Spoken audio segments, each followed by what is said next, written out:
Hello student.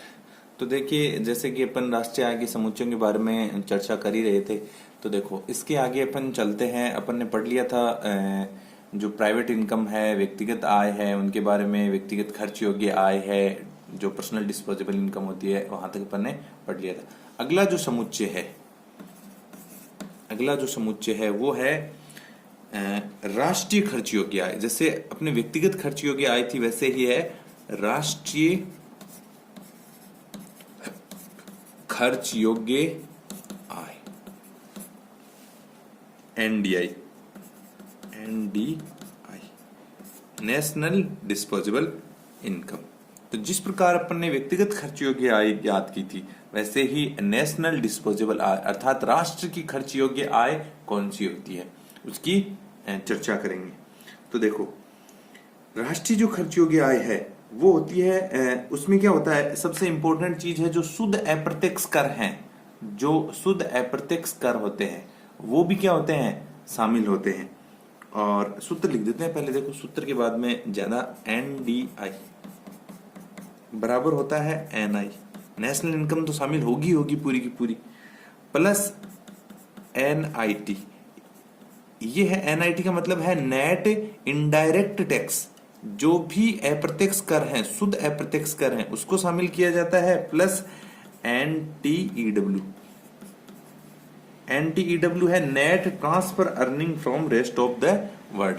Net transfer earning, जो स्थानांतरण भुगतान है, शुद्ध स्थानांतरण भुगतान है rest of world. Rest of मतलब है शेष जो विश्व है, उससे जो शुद्ध स्थानांतरण भुगतान है। तो देखो, जिस प्रकार स्थानांतरण भुगतान व्यक्तियों को प्राप्त होते हैं सरकार के माध्यम से, वैसे ही हमारी सरकारों को भी क्या होते हैं, स्थानांतरण भुगतान प्राप्त होते हैं। किससे? शेष विश्व से।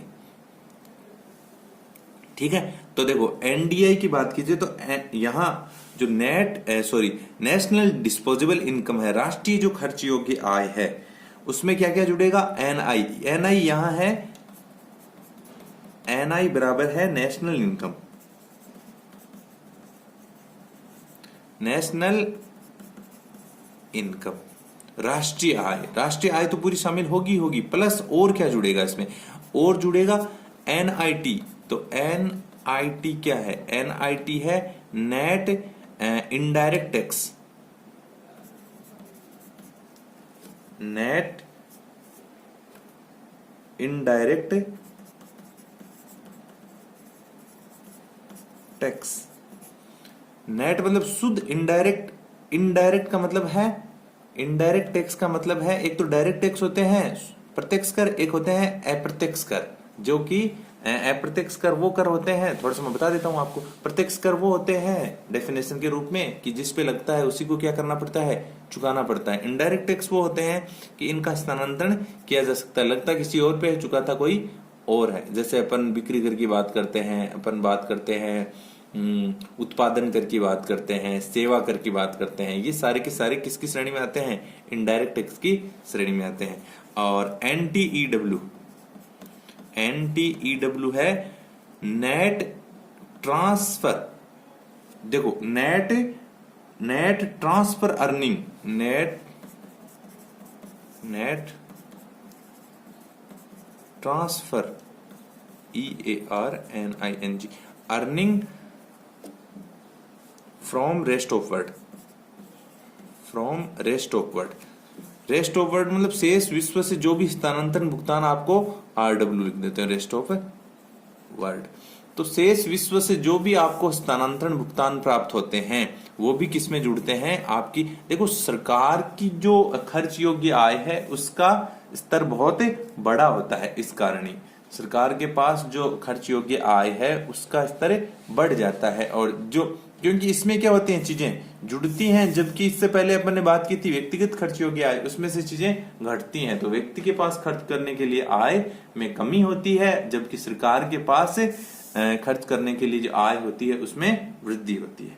तो ये अपन ने कुछ समुच्चयों की बात की थी। राष्ट्रीय आय की गणना किस किस प्रकार, कौन कौन से समुच्चयों के तहत की जा सकती है, इनके बारे में अपन ने चर्चा की। अब देखिए, इसके आगे अपन बात करते हैं कि राष्ट्रीय आय के मापने में क्या कठिनाइयां हैं।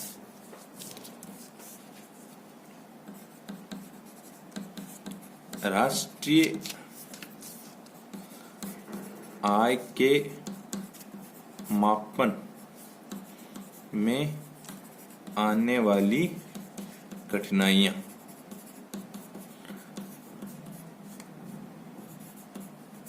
तो देखो, जिस प्रकार से आपके राष्ट्रीय आय के समुच्चय इंपॉर्टेंट है, वैसे ही बहुत बार ये क्वेश्चन 4 नंबर के क्वेश्चन में आता है कि राष्ट्रीय आय का के मापने में क्या क्या समस्याएं आ जाती हैं। तो अपन बात करते हैं राष्ट्रीय आय का मापन करने में कौन कौन सी सिद्धांतिक क्या आती हैं, कठिनाइयां आती हैं।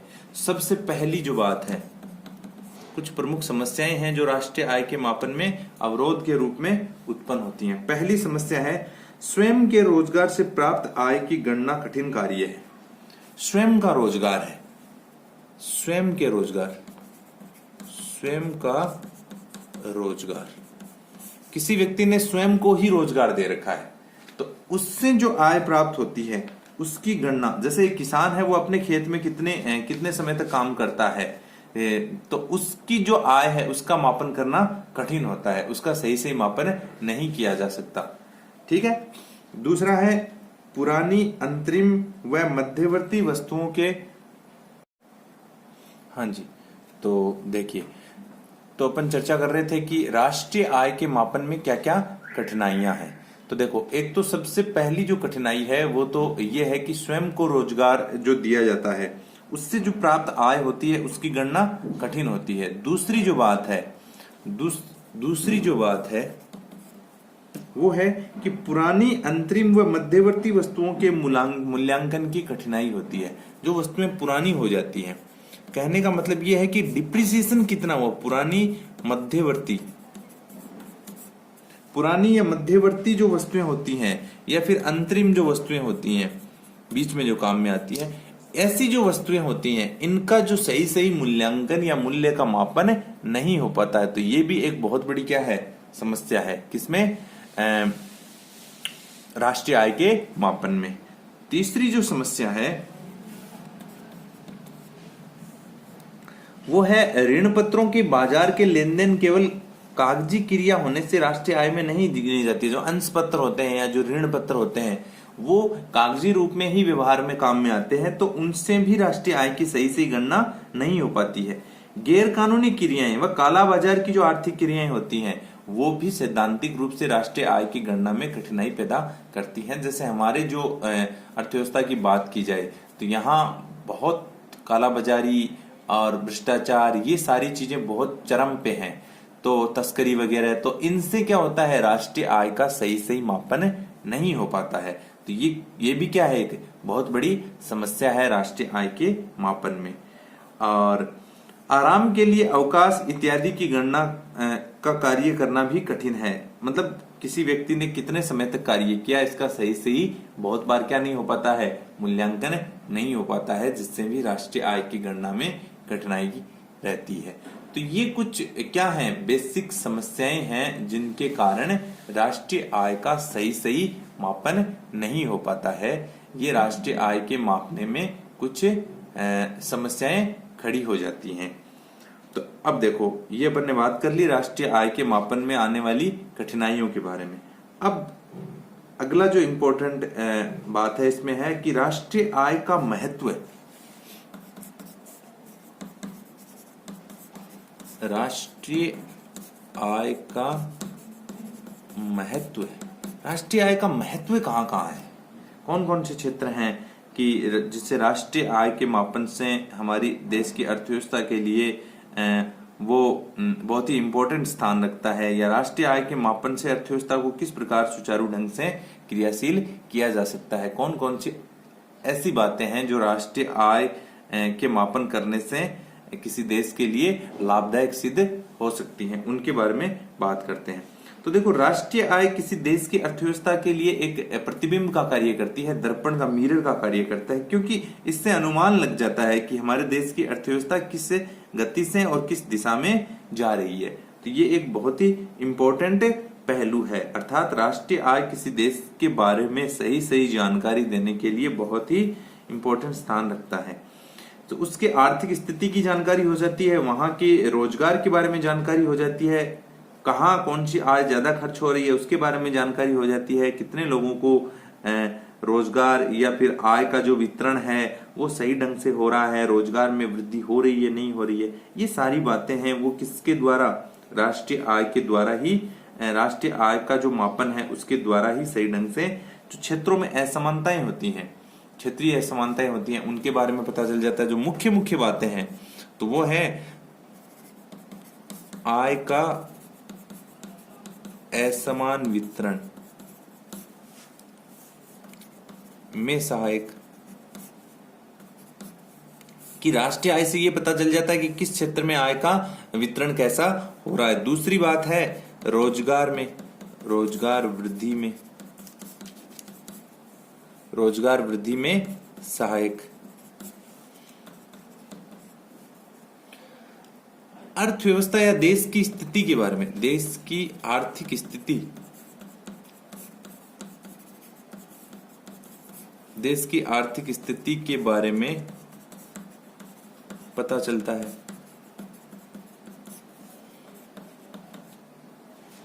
दूसरे देश से तुलना में, दूसरे देश से तुलना में सहायक है।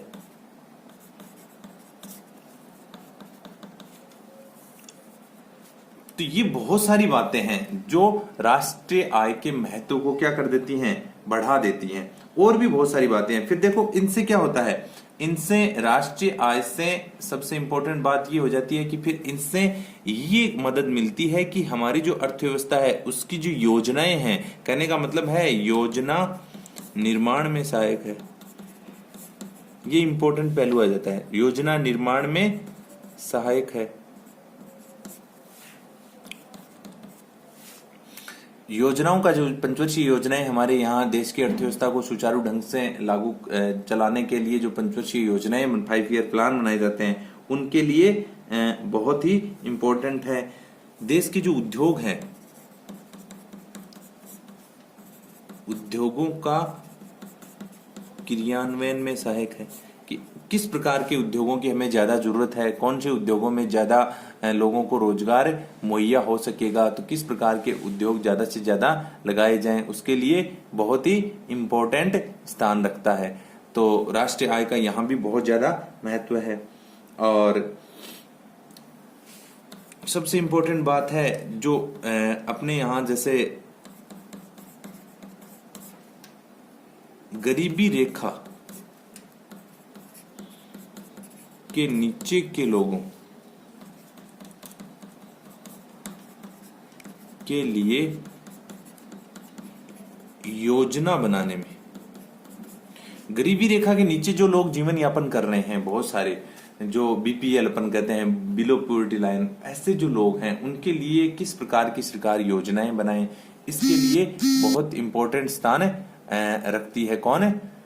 अपने राष्ट्रीय आय। राष्ट्रीय आय से ये पता चल जाता है प्रति व्यक्ति आय कितनी है। प्रति व्यक्ति आय का मतलब है कि कितने लोगों को रोजगार मिल रहा है, कितने लोग एक समय में कितना पैसा खर्च कर रहे हैं, लोगों की आय कितनी है, कितने लोग गरीबी रेखा से नीचे हैं, कितने ऊपर हैं, तो उनके लिए विभिन्न विभिन्न टाइप की योजनाएं किस प्रकार बनाई जाए, इसका सही सही क्या हो सकता है, मॉनिटरिंग हो सकती है, क्रियान्वयन हो सकता है। तो राष्ट्रीय आय का किसी देश की अर्थव्यवस्था में बहुत ज्यादा क्या है, महत्व है।